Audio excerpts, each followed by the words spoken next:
మన రక్షకుడైన యేసుక్రీస్తు నామమున అందరికీ వందనాలండి.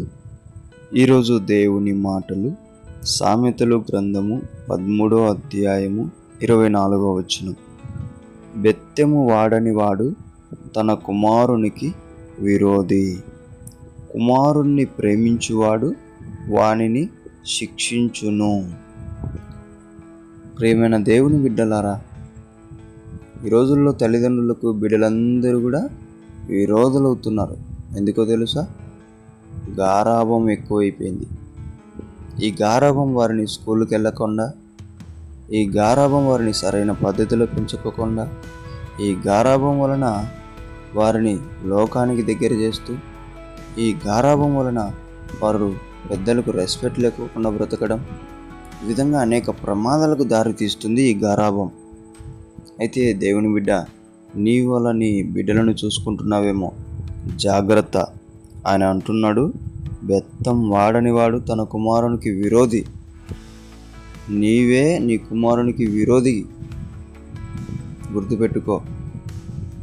అందుకే దేవుని బిడ్డ, ఎప్పుడైనా నీ కుమారుని నువ్వు ప్రేమిస్తున్నావు అంటే శిక్షించడం కూడా నేర్చుకోవాలా. బడికి వెళ్ళనని చెప్తాడు, నువ్వు ఒక దెబ్బ వేయాలా. పెద్దలకు రెస్పెక్ట్ లేకుండా మాట్లాడతాడు, ఒక దెబ్బ వేయాలా. అనవసరంగా బూతులు మాట్లాడుతాడు, అప్పుడు ఒక దెబ్బ వేయాలా. చెప్పింది చెయ్యడు, ఒక దెబ్బ వేయాలా. అప్పుడే నీ కొడుకు నీ కూతురైనా సరైన పద్ధతిలో పెరుగుతుంది, సరైన క్రమంలో పెరుగుతుంది, మంచి మంచి స్థాయిలలో ఉంటారు. కాబట్టి దేవుని బిడ్డలారా, మీ గారాబం వదిలేసి దేవుని మాటను పట్టుకొని మీ పిల్లల్ని చక్కని పొజిషన్లో పెట్టుకుంటారని దేవుని పేట మనవి చేసుకుంటున్నా. దేవుడి మాటలను దీవించును గాక. ప్రార్థించుకుందాం. దేవానికి వందనాలు, స్తోత్రాలయ్యా.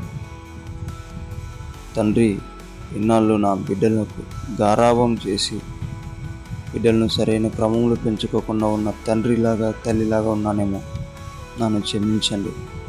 అలా కాకోకుండా కారణం ఉంటే గనక ఒక దెబ్బ వేసి సరైన పద్ధతిలో నడిపించే బిడ్డగా సహాయం చేసేదానికి గొప్ప చూపించమని ప్రార్థిస్తున్నాం.